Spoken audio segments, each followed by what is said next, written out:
Hello and welcome back to another video in this series on warrior cats and ecology. Just to be clear, this video is a little different than some others.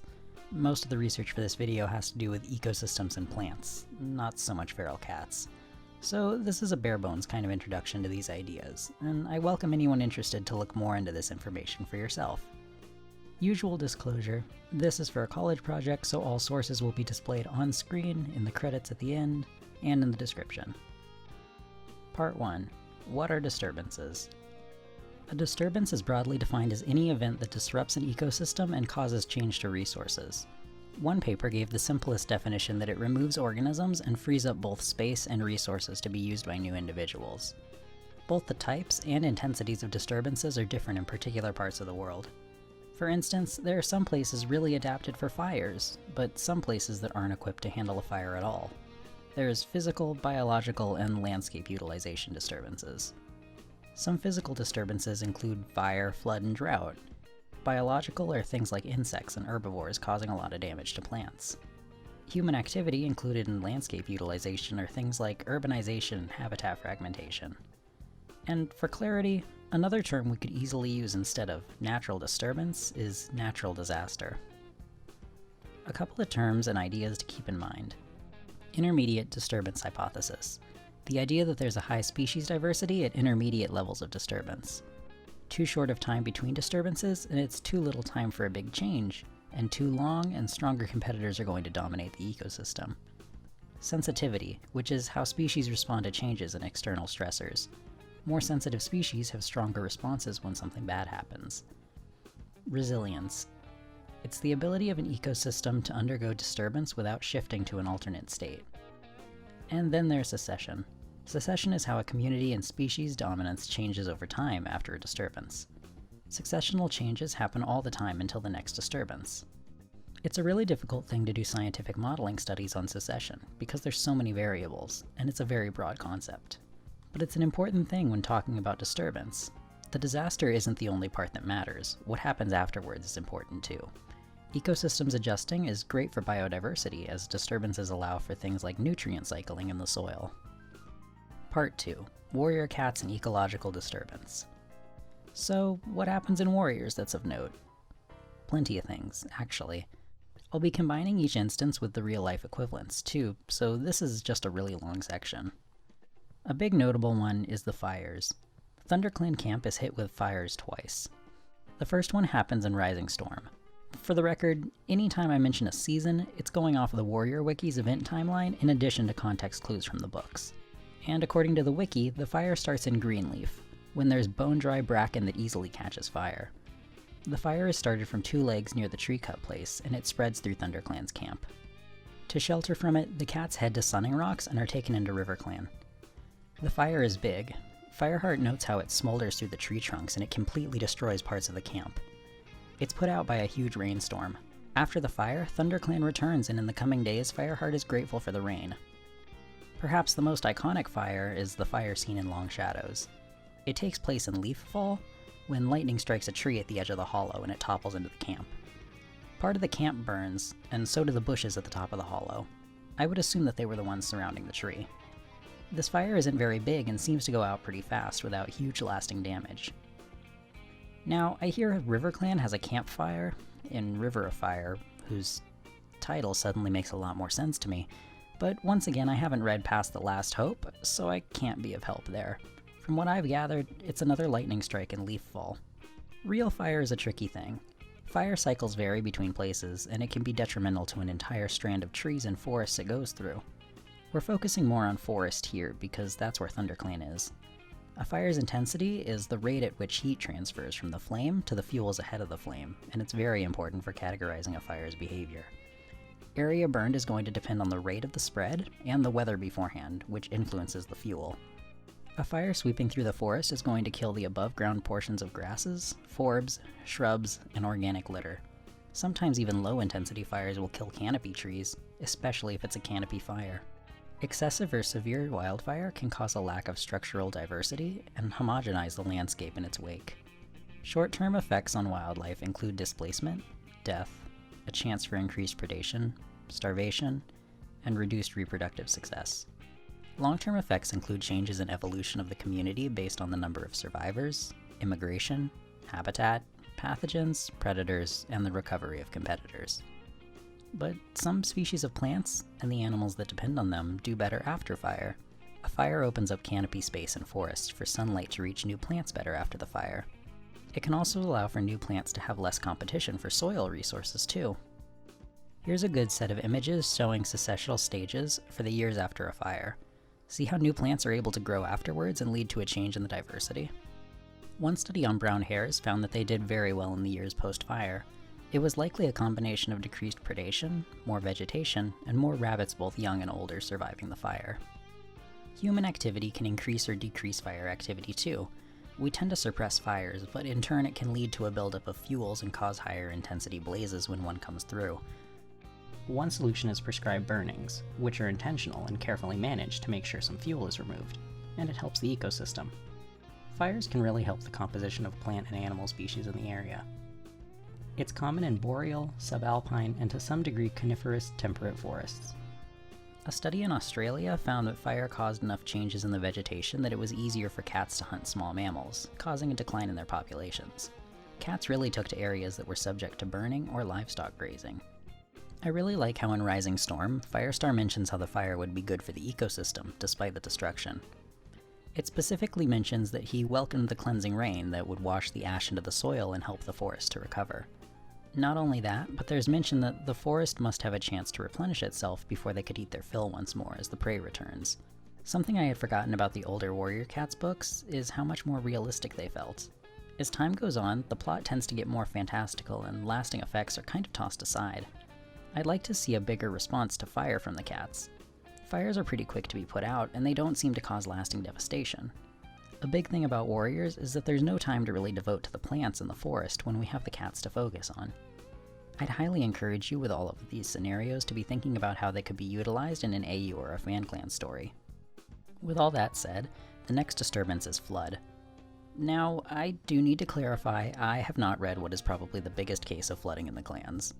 I have not read Bramblestar's Storm, but from what I gathered, the flooding of the lake was caused by severe rain in the springtime. Maybe it was also assisted by runoff from melting snow upstream. But it catches all the clans by surprise, and in particular ThunderClan. Other cases of floods include SkyClan's Gorge and SkyClan and the Stranger's second manga, Beyond the Code. Admittedly, I have not read this either. I know I never claimed to be an expert in warrior cats. Or plants, for that matter, which is why this video is just an overview. But the flood that sweeps through SkyClan appears to be a flash flood, hitting very suddenly during a rainstorm. According to the book, it's hot and dry, implying that it's Greenleaf, but the Warriors Wiki timeline places the events as Leaf Bear. Take that how you will. Finally, a minor case, Oakheart and Crooked Star are born during a flood, and RiverClan needs to get themselves to higher ground during the storm in order to stay safe. While not really flood-related, I'm also including the tree fall and Fading Echoes here. The reason the tree fell was root and soil instability after some rainfall, which sure was a disturbance to ThunderClan's camp. While flooding is usually rare in warriors, it's not so much for environments used to them. Flooding tends to be seasonal, and the changes in ground and open water, the annual plants, and the floating vegetation provide ample niches for a wide range of plants and animals. The variation in flooding can affect the plants and animals that live there. Factors affecting the ecological effects of a flood include the duration, its flow velocity, the season of occurrence, and the frequency. The intermediate disturbance hypothesis works with flooding mostly in terms of the plants, rather than other species. Plants subjected to flooding must be tolerant of it, able to withstand the moving water, or able to recolonize the area after the event. Some species of both plants and animals depend on seasonal floods and droughts, or they have adaptations to help them deal with the events, like fish that know how to take shelter during a flash flood. As for mobile organisms, most can usually just leave, unless it's a really destructive flood.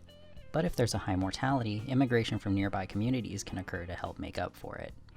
Some species of bird rely on specific nesting sites and depend on water level and the prey they can only find at certain times of flooding regimes. Same for small mammal abundance, which is based on resources like food, reproductive niche, and space. That's the thing about fire and floods that stands out to me about the warrior cats. They keep coming back. Even though all these disasters happen to affect the camp, they never leave for good. They recolonize as soon as they can. Additionally, I think it would be cool if there were seasonal things that the clans dealt with. RiverClan doesn't seem too bothered by the rising water when Crooked Star and Oakheart are born, so it might be interesting to know if that's just a thing that happens every year or two and RiverClan is prepared for it.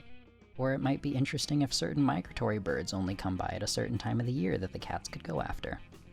Something that's not brought up in the books but could be interesting to also see: wind damage. Storms in the book mostly deal with lightning or intense rain causing issues, but why don't we see more wind toppling trees or flattening whole areas? Trees being suddenly uprooted can disturb the soil too. Thunderstorms could cause strong winds, but someplace coastal might be at risk for hurricanes and typhoons as well.